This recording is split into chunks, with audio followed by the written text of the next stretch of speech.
What's up, guys? I think we're live and running. So we're just gonna wait a minute and let some people come in. Cool. Yeah, we got people showing up. Perfect time to run a live lunchtime on a Friday. We got people in the office like taking a break, watching what's going on X, watching what people are talking about. I know a lot of people were surprised about last night. Some of us weren't, because some of us hang out with Chris Hardman. He gave us the scoop, gave us the heads up. I'm just here to take a victory lap. I love it. Okay, so let's kick off with that. I know we got people joining and they'll continue to join, but I think we're also going to record this and probably post it on our podcast, right? Yeah, we maybe should be if recording. it doesn't get us banned for sharing CNN content or something like that. But for those of you that are on live, thanks for joining us. We're going to talk presidential debate, and I want to get right up front here. I want to get Chris's rundown on how he called it. I don't know if you got that from somebody else or if it's like, something you worked up on your own. So just to kind of recap, when was that? That was, we recorded on Monday or Tuesday, published on Wednesday. Monday, published on Tuesday. The debate happened last night, Thursday night. And on Monday, you said, here's how it's going to go down. They're not going to save Biden. They're putting him on display to, as a humiliation ritual, or as like to let the world know that he really is in physical, mental decline. So you called it. So how'd you get there? I was thinking about this today. I don't know if I heard it from someone else or if I just came up with it on my own. So I don't know, but you can, I mean, whether the idea, I don't know. I don't know if I heard it or I came up on my own, but you can look at the situation from two perspectives. One is like the prophetic Ezra's eagle perspective, where Biden's feather is shorter than Trump's. Like, he's not going to be running again. And so something has to happen for that to start unfolding. And then there's the non-prophetic perspective where the Democrats are just way too calm. It's like everything that you can possibly look at is indicating Trump is going to win by a landslide. And yet there's like no panic. And so I'm just looking at the scenario and the situation and saying they want Biden gone. They know he can't beat Trump. And we have this debate coming. I told a friend I told him before the debate started yesterday. The fact that they are doing the debate at all is a pretty good sign they're going to throw Biden under the bus. Like, if they wanted to protect him, they just wouldn't do it. That would be the move. And they did it, and they threw him under the bus for sure.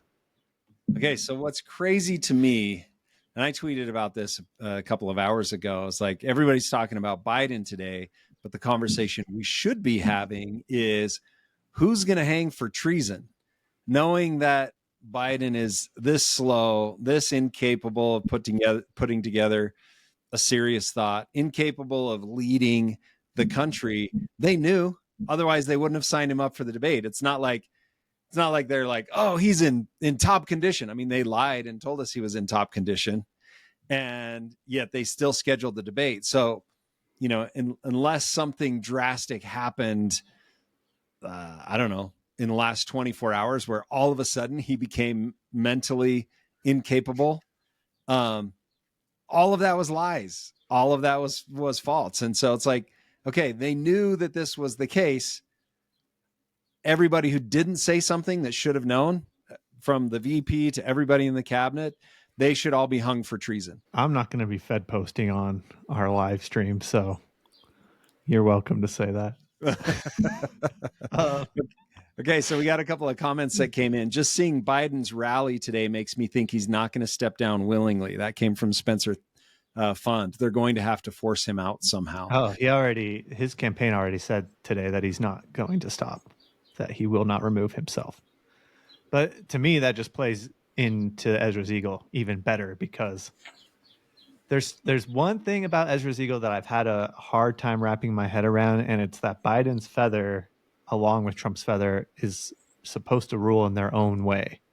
So it's like he's not on board necessarily with the heads like everybody else was. And I'm Oh, like, I that's don't know. interesting. It sure seems like he is, but here you are with the heads kind of revolting against him, and he's just like, "Nah, I'm not. I'm not moving. I'm not I'm going to staying do it. right where I am. I'm doing what I want." Okay, well let's check that out. So this is Second Esdras chapter 11. Let's see. And the feathers that were under the right wing thought to set themselves up and have the rule. No, sorry. Then I saw that the two. So this is Second Esdras 11:24. Then I saw also that the two little feathers divided themselves from the six and remained under the head that was upon the right side. For the four continued in their place, and I beheld, and lo, the feathers that were under the wing thought to set up themselves to have the rule. I beheld, and lo, there was one set up, but shortly it appeared no more. So that's the one that aligns with Trump. And then verse 27, and the second was away sooner than the first. And I beheld, and lo, the two that remained thought also in themselves to reign. There's a tweet that I just bookmarked that I'll share on this here in a second. But so that's kind of where we're at right now. And for those, let me switch my tab. Just can I give a little recap of Ezra's Eagle in case anybody watching is unfamiliar with it? I mean, I think at this point everybody is, but couldn't hurt to give some background. Yeah. Okay, so heck, I'll just go with this whole thing. Okay, so the Ezra's Eagle basically says there's an eagle. Whoops. Am I sharing? I'm not seeing it on the live stream, so maybe it's just taking a second to upload. Yeah, the live streams. If you're looking at the Twitter live stream, it's delayed from studio cool. live stream. CNN is running the Twitter live stream, so we got to build in that delay. Okay, so there's this eagle, and it's got a bunch of feathers. And the way this is an image from Michael B. Rush. He did a great job, kind of getting the news out about Ezra's Eagle. Where's the other wing? Well, there's the one wing. Here's the one wing. Okay, so if you start lining these up, it becomes very clear that Franklin Roosevelt, FDR, is the feather number 2 because it rules longer than any of the other feathers and any that come behind it. And so it all lines up based on presidents and how long they served. On the one side, it takes you all the way up to Obama on the left wing. And then on the right wing, there's these other feathers. Now, this was written, I don't know, 2017 maybe. And so Trump was president. And it was assumed that if Trump was removed as president, obviously the VP would take his place. So that's why it's got Mike Pence in this. But for those who followed Ezra's Eagle to this point and said, wait a minute, Trump didn't get removed from office during his presidency. What does that mean? Well, the idea is that Trump got removed from his elected time. So he was elected for the 2020 election, didn't get to serve his second term because it was taken from him. Again, this is what people say. And so Biden would fill this second feather position. So going back to Second Esdras, you would have verse 25. I beheld, and lo, the feathers that were under the right wing thought to set themselves up and to have the rule. And behold, and lo, there was one set up, but shortly it appeared no more. So that would be the Trump one. And then 27, and the second was sooner away than the first. So people who have been following Ezra's Eagle have been thinking, hey, Biden's not going to last till the end of his presidency because he'll be taken out before, shorter than Trump served. And so that leaves us with these two feathers. And then, of course, the next two are supposed to reign, but the eagle head wakes up. And so it says, and when they so thought, behold, there was awakened one of the heads that were at rest, namely that it was in the midst, so the middle head, for that was greater than the other two heads.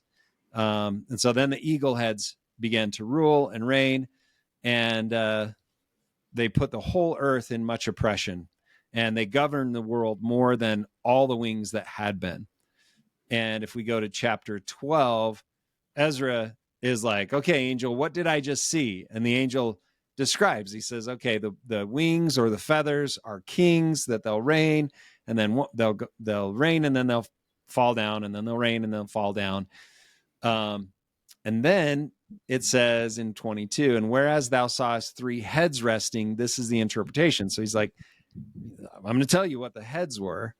In his last days, so in the beast's last days, shall the Most High raise up 3 kingdoms and renew many things therein, and they shall have the dominion of the earth, and those that dwell therein with much oppression above all those that were before them. Therefore, they shall be called the heads of the eagles. So, unlike the kings that reigned, these are kingdoms, obviously led by a king, but these are kingdoms that reigned or that would reign. So after the normal, presidency and a succession of presidents, there would be a change in things that happen. So then you would have kingdoms set up to rule, not just individuals, but kingdoms set up to rule.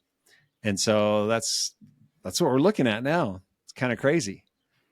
It makes sense when it says about Trump and Biden's feather that they seek to set themselves up to rule, because that's exactly what Biden is doing now. Everybody has now turned on him, and they're like, "We're done. We need someone new." And he's like, "No, I'm not going anywhere."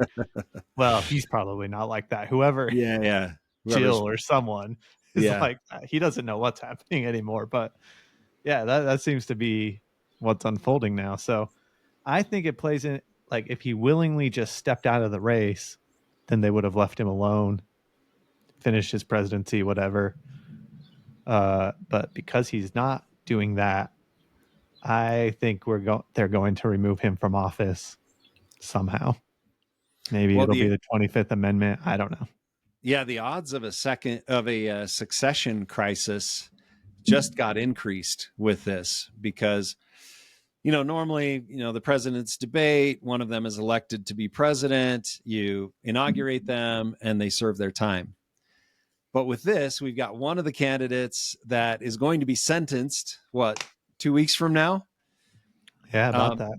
Before he's even selected as his party's nominee. And then we've got the other candidate who can't even put together a string of coherent thoughts. And it was really interesting to me. Did you see the footage of Biden and Trump leaving the stage? And Jill having to help him off? Yeah. So yeah, I saw that. So where Trump left, Trump didn't go shake the moderator's hands. He just left, right? He just exit stage left. And Biden and Jill went to shake the moderator's hands, and they had to navigate one step. And I'm sitting there watching, like, she has to help him down this step. He's very clearly very feeble. Let me see if I can find that video real quick, and I'll share it on here. And if you guys have questions while we're talking, throw them in the chat. We'll get to them. Yeah. Let's see here. Here we go. I've got the video. Let me share my screen.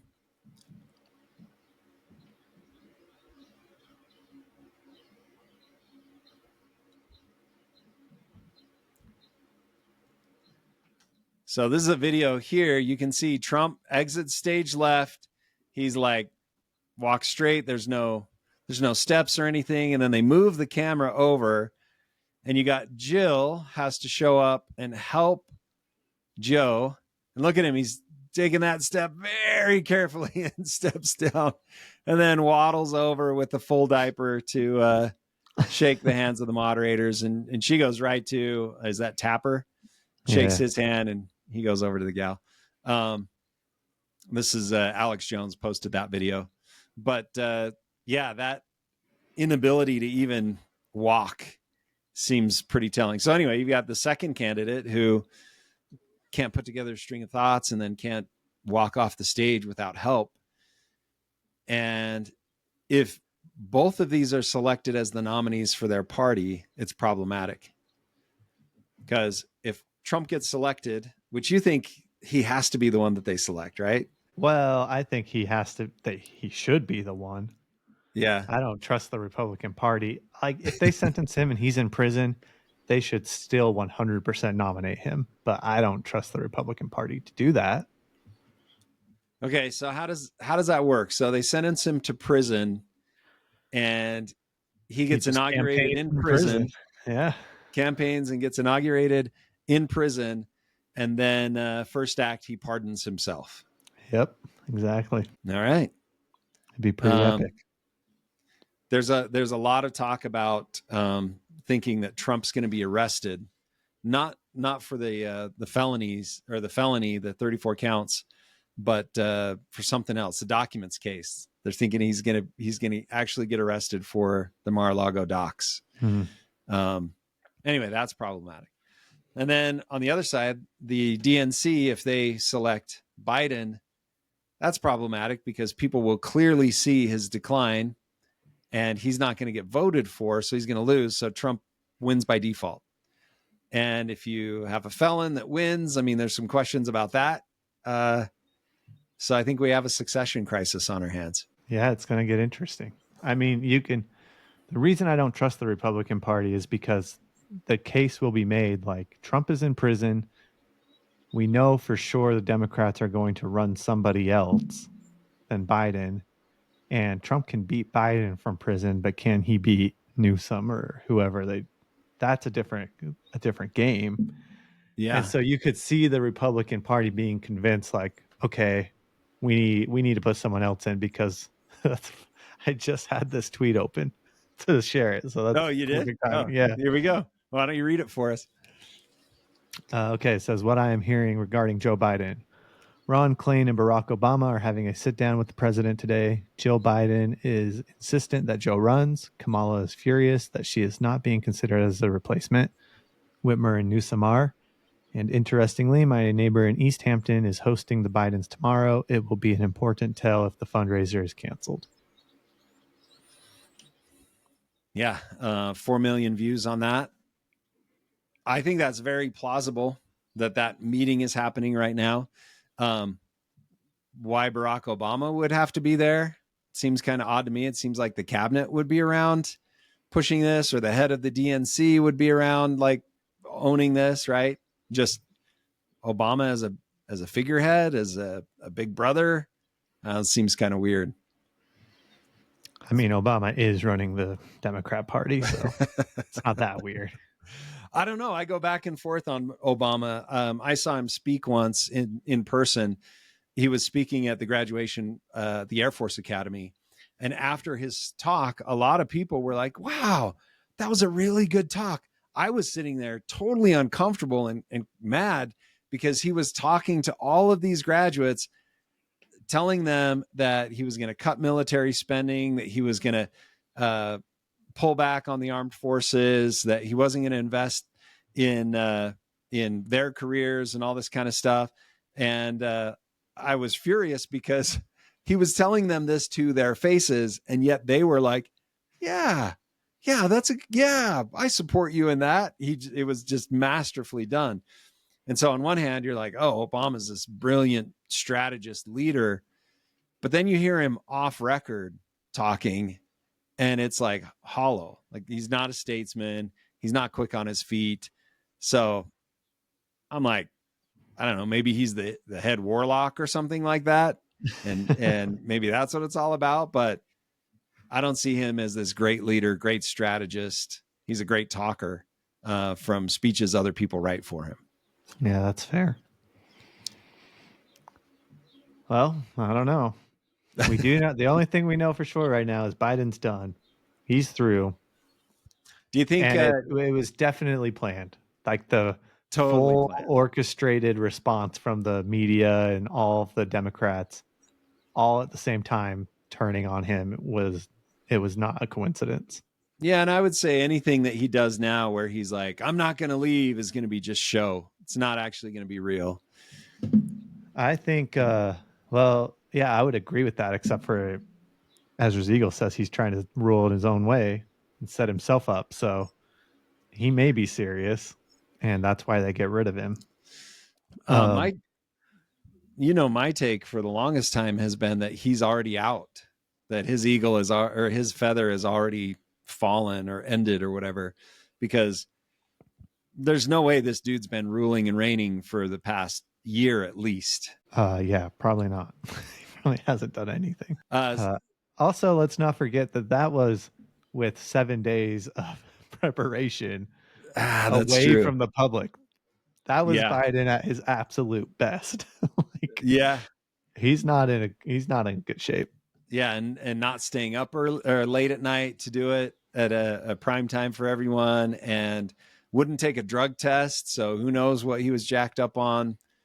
Like, it's pretty The crazy. other reason that it was obvious to me that they were going to at some point get rid of him is because the next two feathers seek to rule and don't. We know that from Ezra's eagle, but Yeah. I'm like that's not Biden is not one of them. He's already a feather. He's not like the next feather too. Right. So it's two other people. That's also why, as much as I hate to say it, I don't think Trump is one of them either, because Trump has already been a feather. He is a feather. Like it would say something different. It would say like he came back again, or I don't know. I think it would be phrased differently if it was the same feather returning, but that's not what it is. It's like two different feathers. And so I don't think Trump's one of them. Biden's definitely not one of them. Okay, let's go through it because I have some ideas and I think you're gonna like what I did here.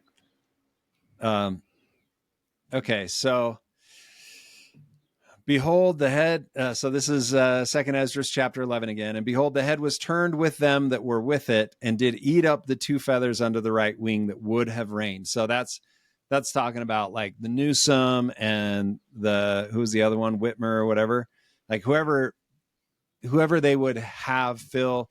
Maybe it's like Haley and Hillary. I will say Whoever. I still think that RFK Jr. could be one of those two. Okay, so whoever it is that thinks that they're going to reign, that's like, yes, I'm going to do it. Maybe it's Kamala because she's like, well, of course I'm going to be president. And I would not be surprised if they left Joe in till the end of the presidency, like that they don't need to 25th Amendment him. Maybe they do, but maybe they just are like, no, we'll let him keep reigning. He's still, yeah, he's not a great speaker, but he still is making good decisions or whatever. They let him run it out. So Kamala's ticked or whatever. But okay, so the head eats up the two next feathers that would have reigned, and the head puts the whole earth in fear and bear rule in it over all those that dwelt upon the earth with much oppression, and it had the governance of the world more than all the wings that had been. And then if you look at chapter 12, where the angel is translating or giving the interpretation of it, he says that they're kingdoms, right? Just like we talked about. Let's see, where is that? 34, maybe? No. Earlier than that.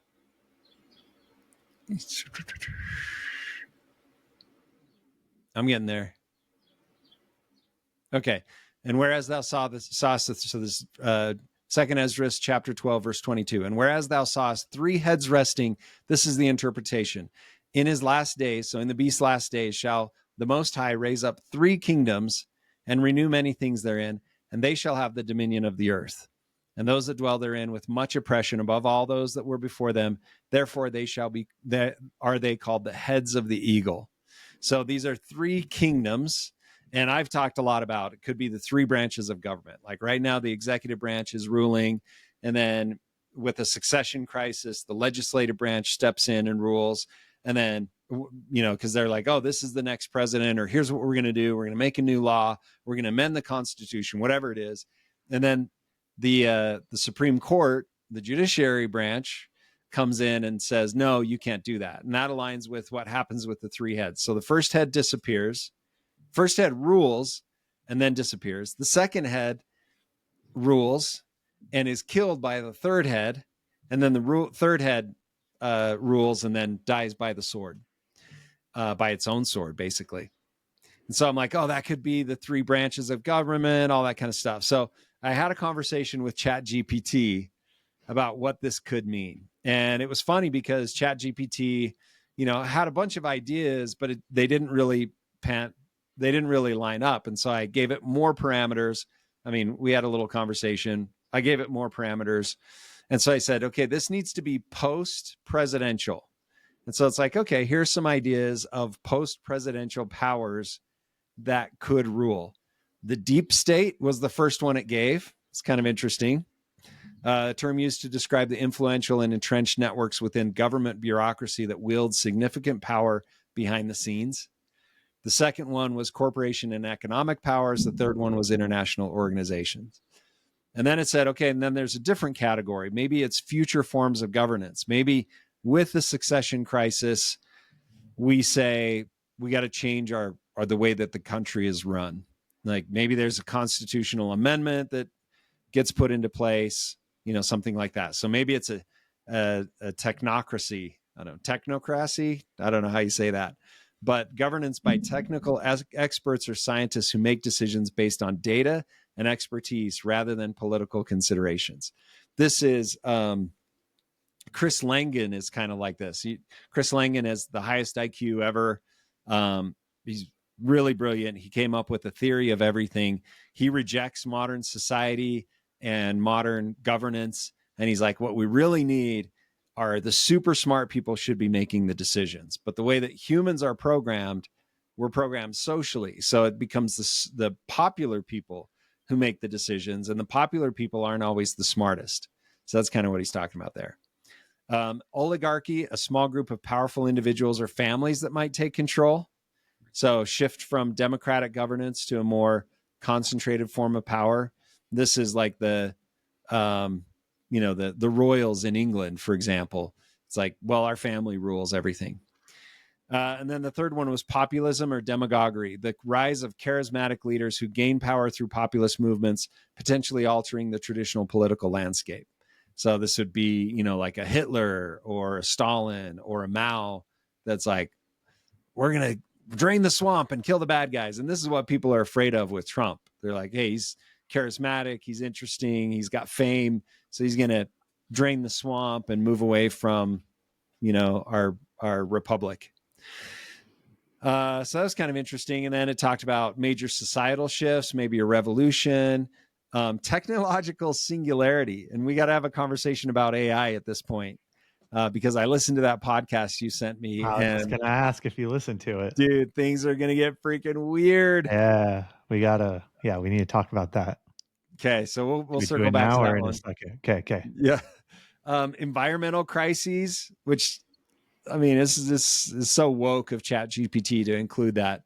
Like, I don't know, the environment's going to collapse. And so, new forms of leadership and governance. I'm like, no, a succession crisis is more urgent and emergent than, it gets colder in the winter or whatever.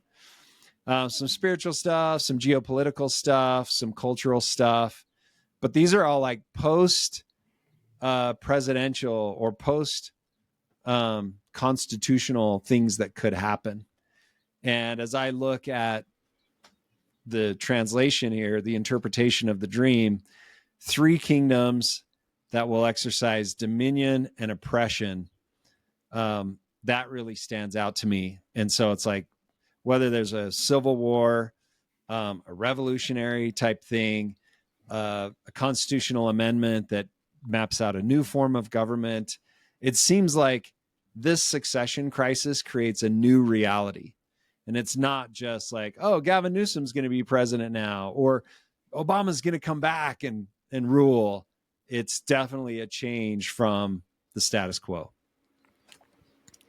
That's what I've been saying. Things are going to you need to be thinking weirder. It's not, whatever comes next is not in the normal like realm of events that you would expect.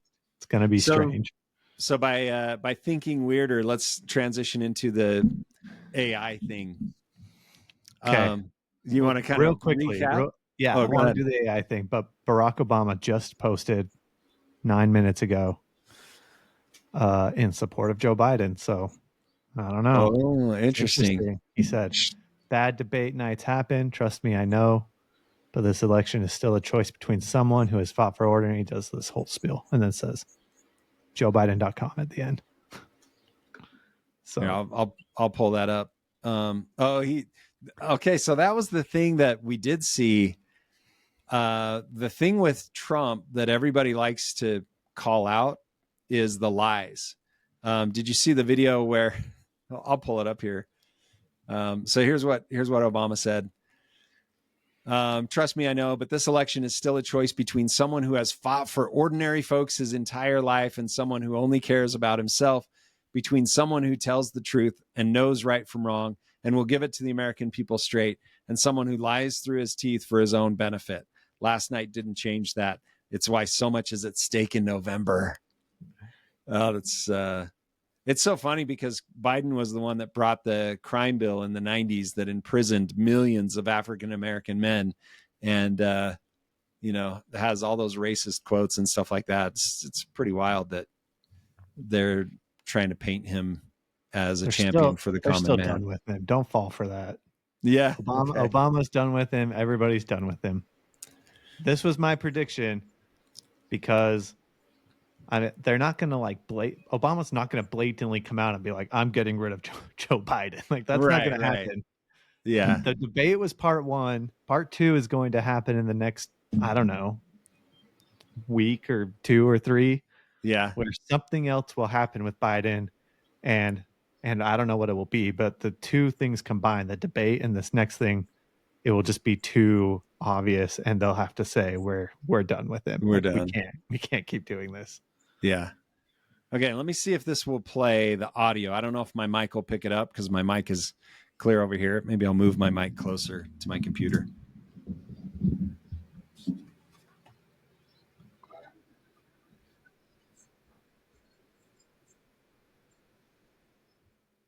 You answered every question. You knew all the answers, she said. And he's like, I did. Let's play that. I'll play it all the way through.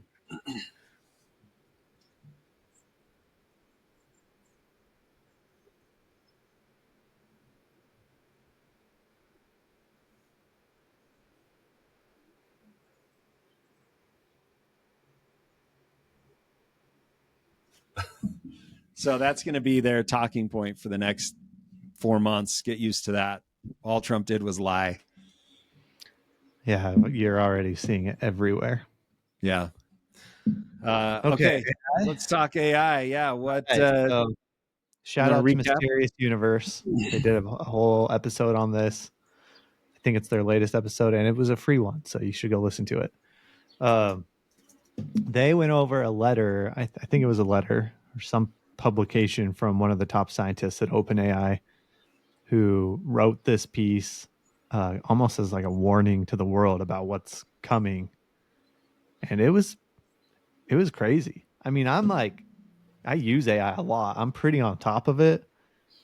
But to hear what he okay, so one of the craziest things, to put it in perspective, was he was saying by the end of this decade, like in the next few years, really, we will have leaps in technology and knowledge that rival people going from believing that flying is completely impossible to having intercontinental ballistic missiles. That kind of leap in knowledge and technology, and we will have it every single year from then on out. And it will probably speed up too because it becomes exponential. And so he's like, by 2030, the world is unrecognizable. It's a whole different place. Like I think the way he put it was like anything that humans can conceive will be created by then. Like there's nothing off limits at that point because of what AI is going to do in the next few years. Yeah, let me pull up the Medium article, that one of them that kind of highlights what Aschenbrenner said. So he wrote a 165-page paper called Situational Awareness, the Decade Ahead. And he's, formerly of OpenAI's super alignment team. Super alignment is like the moral values that they build into AI. So they have a whole team that's working on making sure that AI doesn't go rogue. And so a couple of things, 10 things that he stood out, that he pointed out. Trust the trend lines. The trend lines are intense, and they were right. So the speed at which AI learns, the decision-making power, the accuracy, they've been able to map out trend lines, and it's going right along with the curve. In fact, it's accelerating past what they thought it would be. Number two, over and over again, year after year, skeptics have claimed deep learning won't be able to do this or that. And every time they've been proven wrong. And they're like, well, if AI can do this type of equation, then we know. And he said, we're literally running out of benchmarks like that. It's strikingly plausible, but that by 2027, just 3 years, less than 3 years away, models will be able to do the work of an AI researcher, engineer. And by This is an important point because it was like ChatGPT. I don't remember which number it was, ChatGPT 2 or the original one. It was like a preschooler, like in terms of its knowledge. ChatGPT 4 is like a really smart high schooler or a college student. Yeah. In some aspects, it's outperforming college graduates at a bachelor level at least. And his argument is by 2027, it's going to be at the very least as smart as PhD level graduates. I thought it and was likely more. 2025. I thought it was 2025 is Well, yeah, PhD, maybe. and then maybe even sooner. 2027. Yeah, it's like you'll be able to deploy millions and millions of PhD level AI engineers that can create their own AI, that can work on any problem. And that's where it gets crazy is you now have AI, and he even says like AI will make its own agents if it needs help. Yeah. And so you end up with these like you just said, a million AI agents working to solve a problem. And the growth becomes exponential, and they can solve their own problems. Like right now it's a data problem, like a actual hardware problem. And they'll like, well, let's solve for free energy. They'll give free energy, or Yeah. they'll fix their own code base so that it works better. And that was one of the concerns is how do you control something once it hits a level where no human can understand what it's doing anymore? Like it's too smart. And Like, it can how do you put limits on it? and it can do that at light speed. Right. Yeah. So yeah, if I don't know, the Kasparov, the world's greatest chess player, thinks through, he could figure it out, but the AI could do it in a millisecond. Yeah, you can like, how do you control something like that? Yeah. AI progress won't stop at human level. We'll rapidly go from human level to vastly superhuman AI systems. Super intelligence will come in 2030 AD. That's crazy. AI products are likely to become the biggest revenue driver for America's largest corporations. He talked about, or they talked about, a $7 trillion investment in a data, not a data center, but in data infrastructure to run one AI. Like, I can't remember if it's OpenAI or I think it was Google, Microsoft and OpenAI doing Microsoft. that. Yeah. Yeah. So they're $7 trillion. Like Apple's worth $2 trillion. So they're going to invest 3.5 times the value of Apple in order to build a machine that can process this stuff. Which shows you what's coming, because they're not doing that unless they know what the outcome is going to be. Yeah. So he pointed out that our failure today is that we haven't put a fence around this, number one. And then number two, that the Chinese have access to all of our stuff. Well, that was one of the points they made on the podcast is it's an arms race now. So you can't, like Tucker Carlson's always like, we got to destroy these data centers before AI kills all of us. Yeah. But you can't, because if you destroy them, then China's just going to get it. And then what? Like, yeah, there is no destroying them now unless you can somehow convince all of humanity to do it together. And I don't think that's happening. So now it's just who can get it first, basically. Yeah. This says point number 10. So superintelligence will be the United States' most important national defense project. And then number 10, point 10, there's no crack team coming to handle this. Right now, there's perhaps a few hundred people in the world who realize what's about to hit us, who understand just how crazy things are about to get, and who have situational awareness. So a couple of thoughts on the weaponization of this. You tweeted the other day that you can't open X without seeing someone die. And that's been bugging me for a little while as well. Like you start scrolling through X and all of a sudden there's like some Russian getting his head blown off or something like that in the Ukraine war. One of the things that really stands out to me is the drones. Have you seen the videos of drones chasing Russian soldiers? Yeah. Yeah. So they're basically taking a DJI Phantom, like $1,000 drone, an $800 drone, outfitting it with a grenade or a claymore, and then just piloting the thing to chase down enemy soldiers or enemy tanks. And there's no defense against these things. Like, yeah, you can try shooting at it and you might hit one, but between the time they show up and you even drawing your gun, you're already dead. Like, my son has a DJI drone and we fly it around the farm and stuff like that. That thing can be so far away that you don't know it's there. And then in a split second, it's on top of you. You have no idea. Dwell locations will be surrounded by nets, just so everyone knows. So that was the thing. I was watching one of them and I'm like, that soldier should run for the trees because that's the only defense you've got. Drones don't do well in trees. Those types of drones, the types of drones that they do races with, they can navigate trees, no problem. But like a DJI Mavic or whatever, they hit a branch and they're toast. But close only counts in horseshoes, hand grenades, and dancing, right? And so that drone doesn't need to be, a few feet from you. It can be 30, 40, 50 feet from you and still kill you with shrapnel. So even if you run into the trees, it can go to the edge of the trees and explode and kill you. So yeah, I mean, it's and these drones are operated by humans. And I'm just thinking about next year, if we have weaponized AI, the AI can pilot the drone and the AI can be programmed not to, have any feelings towards the person that he's killing or whatever.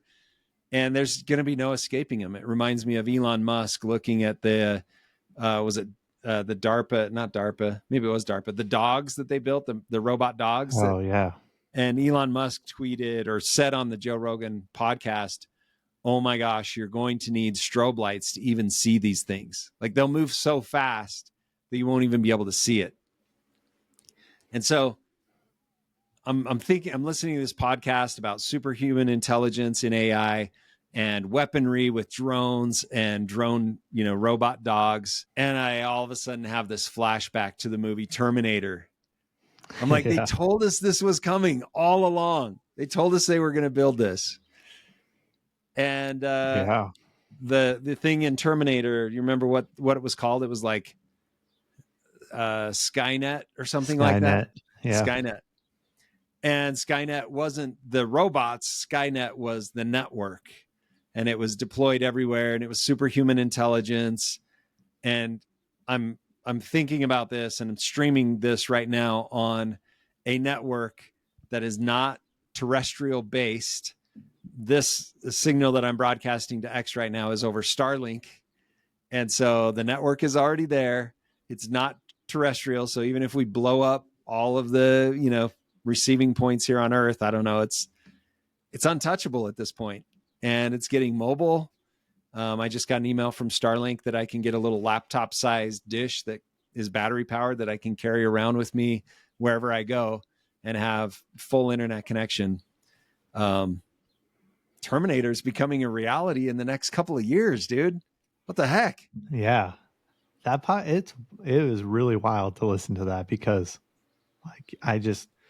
there's a few things. So first of all, it's like you can start to see in the matter of like 10 years from now, it's not, as crazy as this sounds, unfathomable if space is real that we're like some kind of intergalactic race all of a sudden. Because again, you hit this point where AI is just like solving things like instantly. It's like there are no more barriers. Yep. It's like you're just instantly having these breakthroughs that are insane. And so who knows what the world looks like by 2030? I mean, they were like bringing up stuff like free energy, but that's all very within the realm of possibility once it hits that tipping point where it can just do anything. The other thing is a lot of people are really, I've heard people be like, whoa, well, this is great because they're also programming it to hate white people and Republicans. And I'm like, they made this point on the podcast, and I think they're right. Once it gets to a certain level, like that programming's not going to work anymore. It's going to be too smart for it. And I wonder if Maybe, that's I don't part of know. what they're facing now.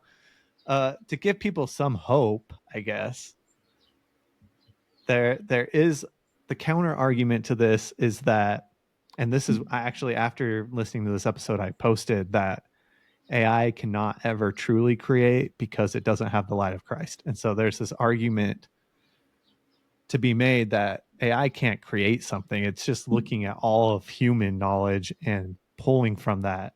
But in all of these, well, not all of these stories, but there's so many stories of like Da Vinci and these guys, these great creators throughout history who have a spark, like they have a dream or they like see something and all of a sudden everything it makes sense and they have this great idea that changes the world.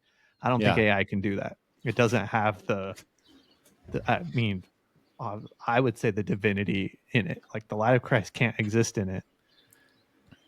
Now, I'm going to go back on something I've said in the past because they also brought up, okay, Mysterious Universe is kind of a fun podcast. And in the Plus extension after the AI Yeah. thing, they talked about tree spirits Yeah. and these stories of people who see spirits that like leap from tree to tree. It's kind of a dark thing. And they're like, well, if they have these entities who can leap from tree to tree, why can't they leap into a motherboard and take over an AI thing? Yeah. I'm like, well, maybe they can. And so who knows what happens? Things are going to get really weird, I think, which is what I keep saying anyways.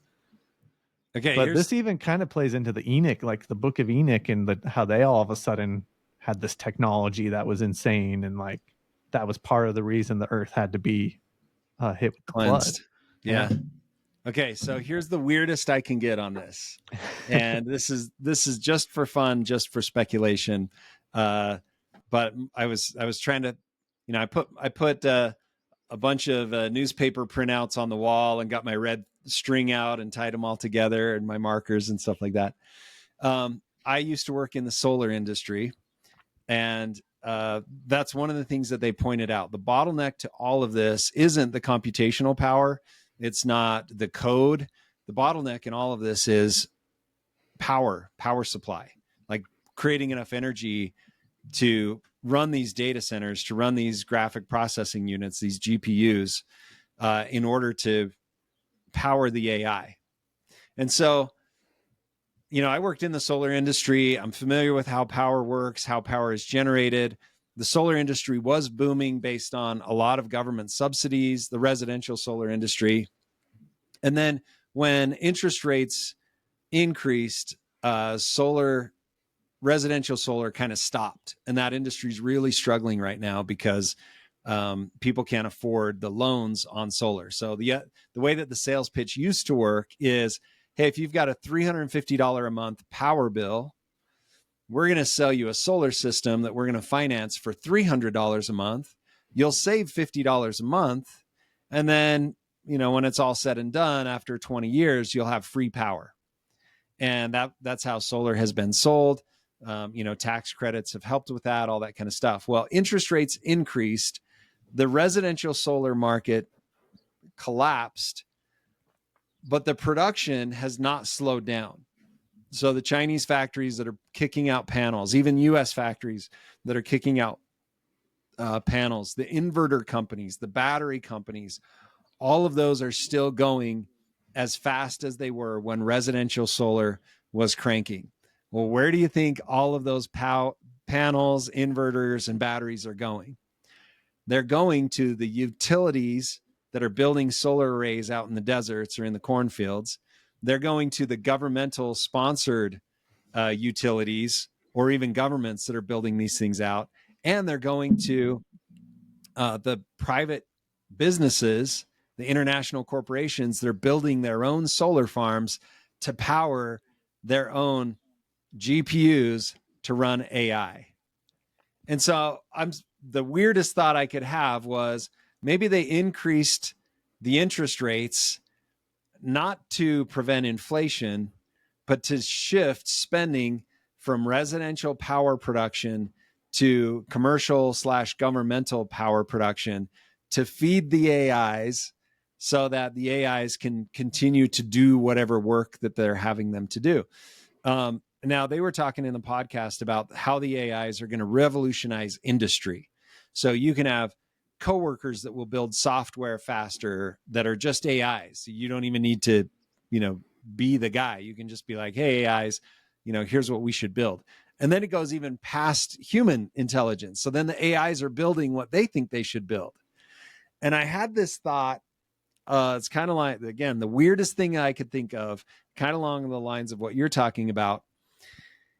If humans have worked for if bad humans who worship dark spirits have worked for thousands of years to figure out how to give those dark spirits bodies and haven't been able to figure it out yet, if you deployed an army of superhuman intelligences to figure out the problem of how to embody demonic spirits, that's your best chance at solving the problem.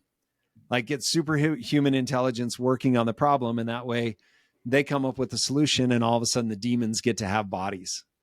And I'm not saying that that's what's happening, but if I was trying to solve that problem, that's probably how I would approach it. Get something way smarter than us, get a bajillion of things that are way smarter than us to fix that problem. And then all of a sudden you get demons with bodies as opposed to children of God, with bodies, or followers of Christ with bodies. And that's real problematic.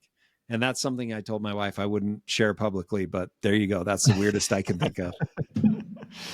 Yeah, well, I do think that this whole AI thing is for sure going to play into the second coming prophecies. And at this point, after listening to that podcast, I'm like, yeah, it's going to play a huge role in it somehow. I don't know how. Maybe it's all it is just that society gets blown into pieces because of it, and so chaos emerges. I don't know, but it's going to play a role somehow. Yeah, there has to be something that separates people from Christ, where they say, I'm not going to follow Christ. I'm going to follow this other thing. And if you've got superhuman intelligence that figures out how to build machines that make roads better and constantly repairs roads and infrastructure, and we get to sit on a big cushion and be fed grapes by beautiful AI women, like, you could turn against God pretty easily when the things you make become your God. Well, this is one of the things that I earlier on Monday, when we were recording the Dwell podcast, I was talking about how recently I was feeling like second coming stuff's actually pretty far out. And one of the biggest reasons I was feeling that is I'm like, we have so much further we could advance technologically, and before we get to a point where it's like something has to be done to stop these people. But now I'm like, well, and then I listened to this AI thing and I'm like, well, that could happen in a year. Like, it's that exponential growth I'm talking about, where once it hits that tipping point, Could go you way have fast. thousands of years of development in 6 months. So, yeah, it's true. I mean, we're there. This makes me think of Isaiah chapter 2. Let me share this real quick.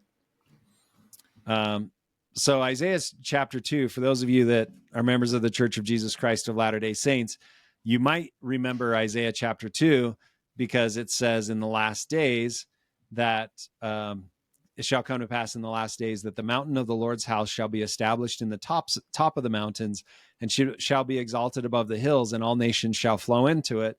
And many people shall go and say, come ye, and let us go up to the mountain of the Lord, to the house of the God of Jacob, and he will teach us of his ways, and we will walk in his paths. For out of Zion shall go forth the law and the word of the Lord from Jerusalem. And so this evokes images of temples, the Salt Lake Temple being built in the top of the mountains, and that all nations flow unto it to receive the blessings of Abraham, Isaac, and Jacob, the blessings of God. So that's when we think of Isaiah chapter 2, that's what we might think of. Well, it continues on to talk about the prideful and the wicked of the people of Jacob. So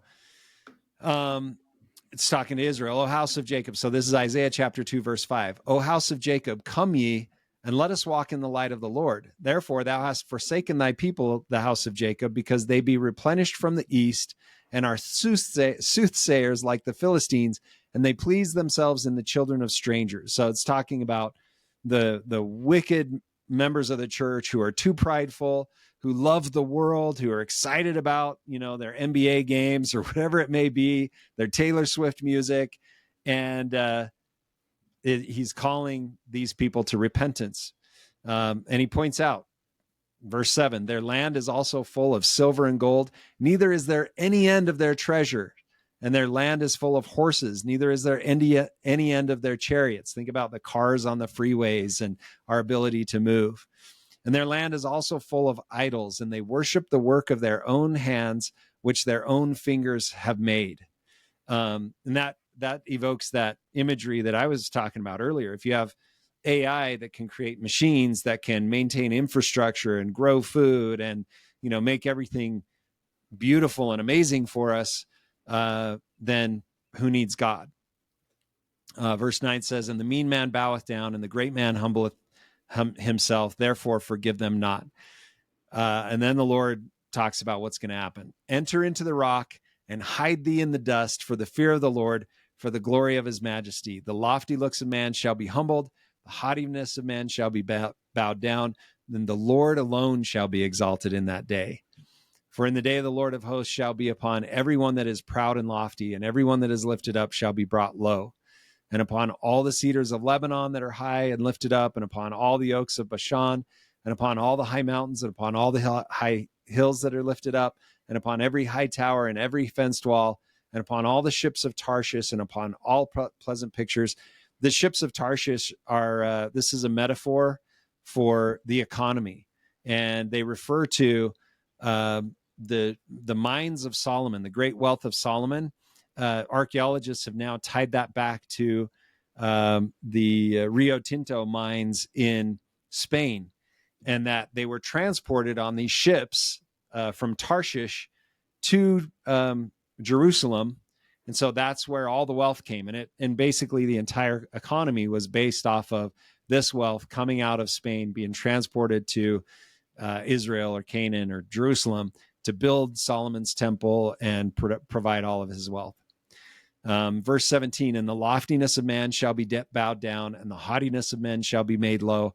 The Lord alone shall be exalted in that day, and the idols shall he utterly abolish. And they shall go into the holes of the rocks and into the caves of the earth for the fear of the Lord and the glory of his majesty when he ariseth to shake terribly the earth. I was thinking of, if you're trying to get away from drones, the only place you can go is in a cave. Because it's harder for a drone to fly in a cave. Now, they make drones that can fly in caves pretty easily now, but anyway, that's kind of what I was thinking.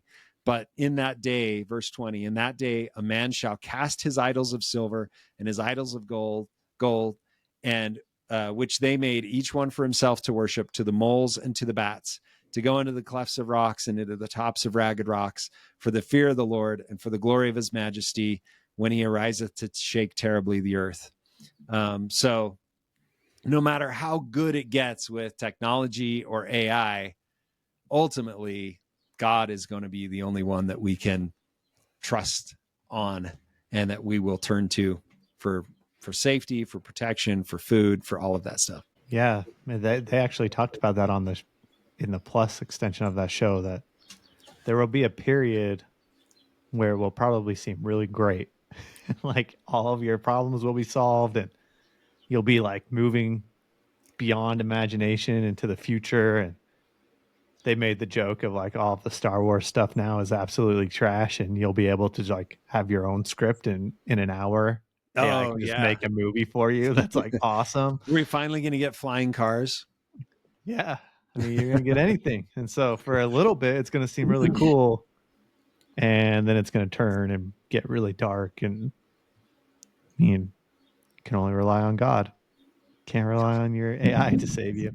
Yeah. So Something you had, else that go I ahead. was thinking of during that podcast was Morgan Philpott was giving a presentation, and he talked about the Bundy case that he worked on, and in 2000, I think it was 2014, he was doing discovery for the case, and they got documents from the FBI and NSA that said that the government was using AI to do surveillance on the Bundy family.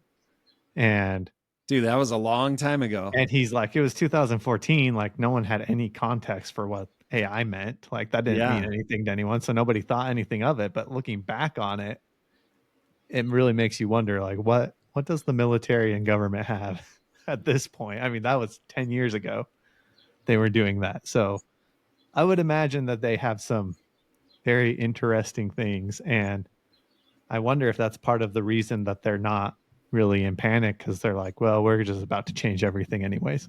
The whole system's about to be different. Yeah, and that we're kind of arriving at this nexus, right, where we have this weird stuff going on politically, and the odds of a succession crisis are increasing, and so it's like, okay, we should expect or might expect governmental change in the United States within the next year. I mean, worst case scenario, a year. I mean, likely case scenario, it's going to be less than a year. 6 months away or 7 months away until the inauguration. But even if it takes a few months or a year to sort out after that, within the next year and a half, 2 years, governmental changes are likely to occur. Not just a new president, not just who's leading the House or who's sitting on the Supreme Court. It's like, if we have a succession crisis that isn't outlined in the Constitution, then things are going to get weird. And if Ezra's Eagle is accurate, that means we'll have a new type of government come into play after Biden leaves office. The sleeping eagle will come in, or the sleeping eagle head will come in and change, set up their own kingdom, and it'll be more oppressive than ever. So we'll have, I don't know, maybe more taxes. We'll have fewer freedoms. We won't be able to travel from state to state or communicate. Maybe the censoring will come back. Maybe we won't have decisions on food or fuel, stuff like that. And then that one will fail, and another one will pop up, and then that one will be destroyed, and by the last one, and then the last one ends up collapsing. So in the next few years, we're probably going to be in tribes, and like, Yeah, I can't imagine this is a coincidence that this is all meeting this point together, where it's like AI is about to advance us thousands of years into the future, politics are about to collapse, and the government's completely falling apart, and our leaders are a joke, and aliens are here. And think about what everything. Think about what governmental collapse does to the dollar. I mean, the dollar is already super shaky right now, and gold is to the moon. And so you have the government collapse and the dollar becomes worth nothing. Then it's not just politics, it's business. Business is wiped out or changed significantly. Yeah, everything. That's what I mean. I think maybe this is why they're not panicking. They're just like, whatever. It's all gonna be changed anyway. So yeah, we're showing you the AI stuff. We're showing you the aliens.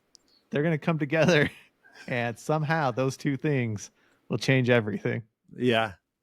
So I talk about this all the time, but we've transitioned our way of thinking here on my property from, hey, we need to store up and save up and archive and have like food and materials and stuff like that. And we've done a pretty good job of that. There are a number of things that we run out of. Like the other day, we ran out of Band-Aids. I think I mentioned this on the podcast. And I was like, I just bought a year's supply of Band-Aids last Mother's Day. And then I was like, oh, well, it's been a year since Mother's Day. And the kids just go through them. They fall down, scratch their knee, put a Band-Aid on it. They get a bug bite, put a Band-Aid on it. So anyway, so we went from storing up materials and supplies, which we still do, we're still trying to do, to how do we grow and produce and create. And so we started out with chickens. And then we went with meat chickens and then turkeys. Now we've got the goats with the goat milk. We had the cows. I guess we really started with cows. And it's super easy to grow grass in the field and alfalfa in the field. But we started gardening 4 years ago, and our first garden failed, and our second garden failed less, and our third garden failed less. And now we're on our, I don't know, fourth, fifth, or sixth garden. And it's 3/4 of an acre. We're involving our neighbors in it. It's doing pretty well right now, but who knows what'll happen. You know, one hailstorm could wipe the whole thing out, or a bunch of rain could wash the whole thing out. But we're trying to figure out how we can grow and produce our own stuff. One of the things that I plan on doing is planting a stand of trees so that we can have our own timber to have our own building materials. And, you know, I'm going to buy a little chainsaw mill so I can mill my own lumber. It's like these types of things in a world that we don't have access to communication or industry or freedom or, you know, whatever it is. Grocery stores are empty. We're going to be able to help a lot more people if we're producing stuff. And that's our vision for Dwelt too, is get people into a position to produce actual stuff. I'm just sitting here thinking, is this even going to matter? Because I'm like, you're like describing all these growing like issues with growing things and homesteading, and I'm like, what if you have a little like AI robot on your farm and it's just like, oh, I can take care of all this. It just like does it all, you know? You just have to get a mark in your hand for it to work. Yeah, there you go. Okay, one thing that I wanted to talk about was the Chevron doctrine. Did you see that? Oh yeah, I did. So this was the best tweet I've seen all day long, in spite of like the mashups of Biden fumbling over his words and, you know, Trump and his goofy faces. This is legit the best tweet I've seen all day. Chevron is done. And then this guy retweeted it and said 2014 girls hardest hit. So great. I'm gonna be honest. I don't get it. You don't get it? Okay, so this pattern on the girl's dress is Chevron. Remember when this was all the rage? Okay. Yeah. It's like the Chevron logo is named Chevron after the pattern of that. Oh, okay. Okay. So you were probably too young. You're just like, so. That's just a pattern. Anyway. But the Chevron doctrine, I actually asked ChatGPT to give me a grade school rundown of what the Chevron doctrine is. And so basically it was so great. I love it. I love our future AI overlords. I'll just say that. So the Chevron doctrine basically is that the legislature is supposed to create our laws, and the judiciary branch is supposed to judge whether the laws are being kept or not. But years ago, somebody said, hey, let's come up with an agency like the EPA that can make rulings on this, because the Supreme Court the courts can't handle judgments on all these. The legislature can't even define the laws to cover all things. So we'll create an environmental protection agency that gets to make these decisions, or an IRS or a CIA or an FBI or an NSA or any of these three letter agencies were empowered to adjudicate the to adjudicate the laws. So if there's a law for the EPA that's like, you have to grow 5 trees on your property, if there's a law that says we need more trees, the EPA can say, oh, that means every homeowner needs to grow 5 trees on their property. And if you don't have 5 trees, we get to take your property from you. And the EPA's done that forever, not specifically with trees, but they're like, oh, this is your property. Well, you've got, a special kind of snail on your property. And so you can't grow a garden because it will kill the snail. You can't, plow up your lands because it'll kill the snail. So we're going to fine you for having a garden on your land. And the courts would uphold this and be like, yeah, the EPA has the authority to do this. Well, the Supreme Court just made a decision yesterday saying, no, the agencies don't get to make those decisions. The courts do. And so now if the EPA comes in and says, hey, you can't mine this land, or you can't grow a garden here, or, you have to give us your water, the landowner can sue and say, no, I'm not paying your fine. And the court has to decide, not the EPA. So it solves a huge problem with governmental overreach in that, it prevents them from making a bunch of decisions just because they want to. And the court actually has to say, did this person break the law? It's called the Chevron doctrine, and it's toast. It's gone. So it doesn't apply to the states. So we've got the situation in Idaho where the state has cut off the farmers' water. There's no recourse for the farmers with this decision. But if it was a federal agency infringing upon your rights, it would be up to the courts to decide. So the big one is the ATF. What constitutes a handle or a gun accessory that the ATF says I can't have? Well, now it's up to the courts to decide. So the ATF will still operate like, hey, you can't have that. But if they throw you in prison for having a handle on your pistol, you can sue them, and the court actually gets to decide that. Now that could be bad because the court says, okay, that handle on the pistol is illegal. Then it's permanently illegal forever. So there is a little bit of that's true negativity to it, but good point. For the most part, it prevents the 3-letter agencies from breaking all our stuff and taking all our crap and fining us into oblivion. That's good stuff. Yeah. They also ruled today that the January 6th stuff was, I don't remember the exact ruling, that was it the definition of obstruction was misused? Was that? Yeah, maybe. I don't know. But basically, anyways, like 90% of the people being held are they're getting out. Getting out. Yeah. So that's cool. Yeah. The January 6th, massively narrowing the obstruction of an official proceeding. That was the charge. And so, yeah, a lot of January 6ers are going to be out of prison soon. All those little ladies are going home. And I think it saves Trump from the stuff they were trying to get him with. Oh, January okay. 6th. Interesting. So, yeah, pretty crazy. Okay, so let's go back to the succession crisis. I know you've got some thoughts on when certain things will happen. And I know we've talked about this before, but let's go through it for just clarity's sakes. So the next event that we're anticipating is July 11th, right? That's the sentencing date? Let me check. Yeah, July 11th. Okay, so July 11th, Trump gets sentenced. And I'm not a legal expert, but from what I understand, there are sentencing guidelines. They don't have to be followed, and they're not supposed to be followed. But from what I've seen on specific cases with people that I know, the judges follow the sentencing guidelines anyway. And for a felony like Trump's, we're looking at 10 to 20 years of prison time. So if the judge goes with the sentencing guidelines, that's what Trump will be sentenced to. And it's usually like immediate. You don't get 3 months to report to prison. It's like the bailiff will take you into custody for processing now, kind of a thing.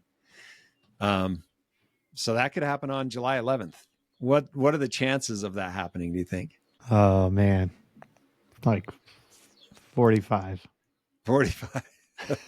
On one hand, you have to keep the show going, right? The people who are in charge can't be so blatant that people recognize what's going on and, go drain the swamp manually. So on one hand, I'm like, oh, they're going to do something to be like, no, we're not. No jail time, just community service. But the precedent, I think, for the case is prison time, 10 to 20 years. So a judge can't really go against precedent. I mean, they can, but they're not supposed to. They usually don't. Because then the appeal is like, hey, well, everybody else that has this did 10 to 20 years. Why was the judge lenient? And anyway, so Or if the judge is really, really strict, well, no matter what happens, they're going to appeal. So then there's a whole appeals process. But during that appeal, Trump would have to be in prison, Yeah, probably. most likely. Yeah. So the week after next is going to be a little bit wild. And then the GOP meets and has their convention, and they get to decide who their candidate is. And I don't know when that is, 6 days later or something like that. 15th, the July 15th through 18th. 15th through 18th. Okay, and so that could, let's say the judge lets Trump walk. The convention could also change things, where they decide, okay, we're not going to, I don't know, we're not going to nominate Trump. That's pretty unlikely, though. Now, if Trump's in prison, it's more likely that they say we're not going to nominate Trump. So they put somebody else in there. Any idea on who the front runners might be? No, nobody good. Yeah, nobody good. I would think maybe it's the guys that were running. So you got Vivek, you got Haley. I think everybody else dropped out. Did everybody else drop out? I mean, technically, they all dropped out, but yeah, DeSantis. Yeah. I think it was only Haley that didn't concede. Or did she concede? She did eventually. Oh, she did. Okay. Yeah. So you got DeSantis, Vivek, and Haley, which I think DeSantis is very, people are, I don't know, he's very dividing. Haley's probably your like GOP queen. You know, Vivek, they probably won't run Vivek because they're like, well, he's got dark skin and all the racist boomers won't vote for him. So it's down to like Haley and DeSantis maybe, which is kind of weird. Okay. I'm just going to pretend that is not going to happen. I don't want to imagine that. Okay, so Trump then doesn't go to prison. He does get nominated as the candidate for the GOP. Then the next thing is the Democrat convention. And when is that? That's like September or something like that? It is August 16th. August. It's like exactly a month later. A month later. Okay. So then the Democrat convention happens. The Democratic National Committee meets, and they have a bunch of rules to select their candidate. And normally you'd be like, oh, they're going to select Biden. But then his cognitive ability shows up and is so poor that they go, we're not going to select Biden, which is kind of unprecedented, I think, to have a sitting president not be the nominee for his party. But it's plausible, I guess. And then who do they have? They've got... Well, I think it's Newsom. Newsom. Okay. There's rumors that they would have Hillary again. There's no world in which they're doing that. You think that sun has set? That's over. Yeah. Her time is done. She's probably the only person on the earth who would have a harder time beating Trump than Biden. So I don't think so. I think it's Newsom. First woman president. That's a big deal. Didn't work the first time. It won't work this time. Okay. It's either Newsom or like an outsider like Mark Cuban or Oprah or someone like that. Yeah, we had a conversation earlier this morning. I think the likability factor is the biggest thing. If they can get somebody who's likable, and Hillary's not likable, Newsom is really good at being likable to his audience. The rest of us are just totally put off by him. Like he's the worst. He would get every single suburban white woman vote in the country. Yeah. They would all vote for him. Yeah, that's true. Tall, dark, and handsome, right? Yep. Great speaker, very charismatic, compelling. He's like the Bill Clinton of the 2020s. Okay, so then if Biden, I mean, there is the possibility that Biden gets removed by the 25th Amendment, and that Kamala, fills the presidency for a few months until the next inauguration. That's plausible. It doesn't match Ezra's eagle that I could tell. Maybe it does. But I guess that's plausible. And then you have the election. A lot of people that I know think Trump doesn't go to prison, that he does get that he wins his party's ticket, and then he becomes president. And then the only way that Ezra's eagle plays out is if he is either the eagle head or he's removed from taking the presidency. So he would have to be like thrown in prison or executed or, something like that. Get sick, something like that. A Let me lot of tell you scenarios. my most schizo scenario this morning. All right, let's hear it. They get rid of Biden.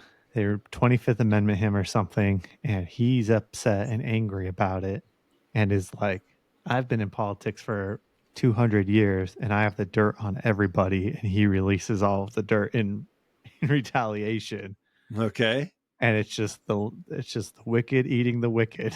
They just The bring bloodbath. themselves. Yep, everybody's exposed. They all get brought down, and I don't know. I guess he would have to have dirt on Trump too in that scenario, but I don't know. I still want to believe that somehow all of their stuff gets exposed and that's what causes this crisis. So Well, I'm still looking for ways for that to happen. and that's actually scriptural. Like that's actually mentioned a few times in the Book of Mormon. Let me pull one of those up. Let me see if I can find it. It's like I can see it in my mind, and then I'm like, I go to look for it, and I don't see it. But in this case, I do have it. Let me share my screen real quick. So this is, I think we're all very familiar with this stuff. I've gone through it a bunch of times on here. So it talks about the great and abominable church, whose founder is of the devil. So this is 1 Nephi 14, verse 10. And he said unto me, behold, there are save two churches only. One is the church of the Lamb of God, and the other is the church of the devil. Wherefore, whoso belongeth to the church of the Lamb of God belongeth to the great church, that great church. Or whoso belongeth not to the church of the Lamb of God belongeth to that great church, which is the mother of abomination, and she is the whore of all the earth. And it came to pass that I looked and beheld the whore of all the earth, and she sat upon many waters, and she had dominion over all the earth, among all the nations, kindreds, tongues, and people. And it came to pass that I beheld the church of the Lamb of God, and its numbers were few because of the wickedness and abominations of the whore who sat upon many waters. Nevertheless, I beheld that the church of the Lamb, who were the saints of God, were also upon all the face of the earth, and their dominions upon the face of the earth were small, because of the wickedness of the great whore whom I saw. And it came to pass that I beheld that the great mother of abominations did gather together multitudes upon the face of all the earth, among all the nations of the Gentiles, to fight against the Lamb of God. And it came to pass that I beheld the power of the Lamb of God, that it descended upon the saints of the church of the Lamb, and upon the covenant people of the Lord, who were scattered upon all the face of the earth. And they were armed with righteousness and with the power of God in great glory. And it came to pass that I beheld the wrath of God was poured out upon that great and abominable church, insomuch that there were wars and rumors of wars among all the nations and kindreds of the earth. And it goes on to describe a lot of stuff. And then the angel tells Nephi, I have to stop here. John the Revelator is going to pick it up from here. But let me stop sharing my screen, because I'm gonna look around for a second, because I believe it's in 1 Nephi chapter 21 or 22. There's also the verse in Doctrine and Covenants about how their sins will be shouted from the rooftop. Yeah, for sure. Okay, let me share my screen again. There are a few things on that. One thing that I think of is maybe that is people shouting their own sins, like, I don't know, putting flags on their house, being like, "This is what I stand for." Yeah, that's already happening. If that's that's already happening. Okay, so we talked about the great and abominable church, the whore of all the earth. Well, in 1 Nephi chapter 22, it brings it up again, and talks about, bringing his people together and protecting his people. And it says in verse 13, and the blood of that great and abominable church, which is the whore of all the earth, shall turn upon their own heads, for they shall war among themselves, and the sword of their own hands shall fall upon their own heads, and they shall be drunken with their own blood. And every nation which shall war against thee, O house of Israel, shall be turned one against another, and they shall fall into the pit which they digged to ensnare the people of the Lord. And all that fight against Zion shall be destroyed. And that great whore who hath perverted the right ways of the Lord, yea, that great and abominable church, shall tumble to the dust, and great shall be the fall of it. So that right there backs up what you were saying about them eating themselves. It's not only plausible, it's prophesied. Can't wait to see it. I'm looking forward to it. Yeah. Yeah, they will take each other down for sure. Cool. Well, I don't know. Is that it? Dude, I think We we're done? ready to go into the weekend. There were Yeah. a couple of things that people asked about, but I think we beat the horse dead on the presidential stuff and on the succession crisis. We talked about Chevron and what the different possibilities could be of the succession crisis going on. We're in for weird times. Like things are going to change in a big, big way. And so one thing that I love about this, we have people hit us up every week saying, all right, I've started putting food aside, started getting water together. And I think I'd like to end this one with an invitation that if you'd like to connect with us, if you'd like to come see a Dwelt location and, see the progress there, hit us up, DM us. We are having some people over tomorrow to walk through the place and show some stuff and talk preparedness.